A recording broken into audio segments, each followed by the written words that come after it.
The response to intervention pyramid is divided into 4 levels. The levels are fluid and students can move back and forth within the pyramid. It's important to make sure that all parties are stakeholders in supporting students through regular Kid Talk meetings, efficient student support team meetings, and regular grade level data reviews. It's important to remember that the response to intervention process is not to be viewed as a gateway to special education, but rather a means to intervene and support a student before a special education referral is necessary in order to close learning gaps. Tier 1 of the pyramid is where all students enter into response to intervention. This is where our quality plus teaching strategies, classroom management processes, and our effective planning support students. When a student enters into the school and has deficits in learning, it is necessary to review the student's history. The student does not automatically have a learning disability because he or she is low. It is important to take into consideration the student's academic history and attendance record, if at all available. Concerns can include justifiable evidence that a student did not have appropriate time in school. This is not a cause for a special education referral. Tier 2 is the next level of the pyramid, where students who may not be able to perform on grade level need additional supports, including more supplemental supports in addition to what Tier 1 is already providing. Precisely, Tier 2 is in addition to what the student will receive in the classroom. Kid Talks are the start of Tier 2. Kid Talks are meetings with a minimum of 2 grade level teachers to discuss students of concern and to share ideas for interventions about what is working and what is not working as far as interventions. Please make your conversation quality about what you are doing as a certified teacher to support your students. You must have paperwork completed to complete a Kid Talk. You need an intervention log, Kid Talk 1 form, some data to show and prove that your student of concern is truly not making progress. And this can be work samples or even reading levels. Tier 2 interventions will take place in addition to Tier 1 supports over the course of 4 to 6 weeks. Tier 2 monitoring should begin right at Kid Talks.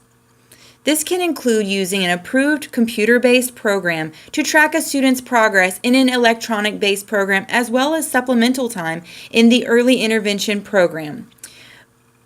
Monitor your students using a computer-based program like ClassWorks, Education Galaxy, or other programs that have been approved. Please make sure that you are providing an intervention and monitoring tool to match the concern. If a student struggles with fluency, focus on measuring reading fluency. Suggestions include completing a grade level running record during guided reading groups for 1 minute, or if the concern is comprehension, make sure you're providing comprehension interventions and monitor through the computer program. If the student continues to show a minimum or even no growth at all, it is important to consider that the interventions are really targeting the needs. At the end of 4 to 6 weeks, please allow an opportunity to follow up with Kid Talk.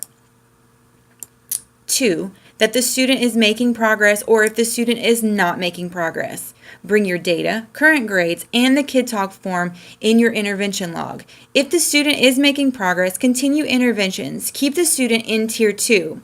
If the student is not making progress, this paperwork needs to be provided to your grade level administrator so that they can have SSTs scheduled. This is the end of Tier 2. Tier 3 is the next level of response to intervention pyramid. And it should be noted that not everyone should be receiving Tier 2 and Tier 3 interventions.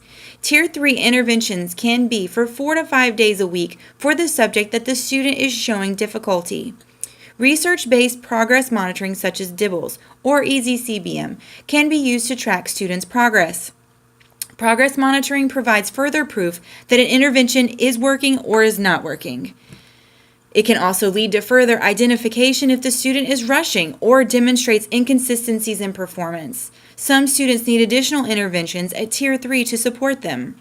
At Tier 3, students are referred to the student support team to document concerns that a student is not making appropriate grade level progress. The The grade level administrator, the grade level teacher, the grade level counselor, and additional team members are invited to review these concerns in addition to inviting the parent.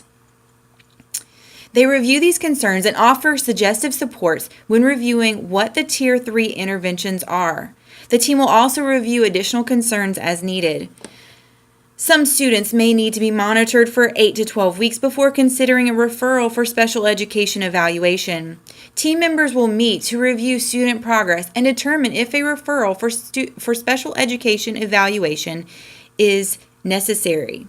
Once the team, including the parent, is in agreement, consent for referral for evaluation is signed. A 60-day timeline for evaluation begins. The special education team receives the paperwork and schedules an eligibility meeting. The eligibility meeting determines if a student is eligible based on the data collected, which still continues even after the referral is made, as well as do the interventions. The team then schedules an individual education plan meeting to determine what the student's objectives and goals are if they are found eligible. Once again, the tier process should support a student academically or behaviorally. However, the process should not hinder the support for a student, nor should it be viewed as a gateway to special education. The tier process does offer appropriately research-based steps to take while meeting federal guidelines. It is important to remember that we are responsible to support our students as best as we can.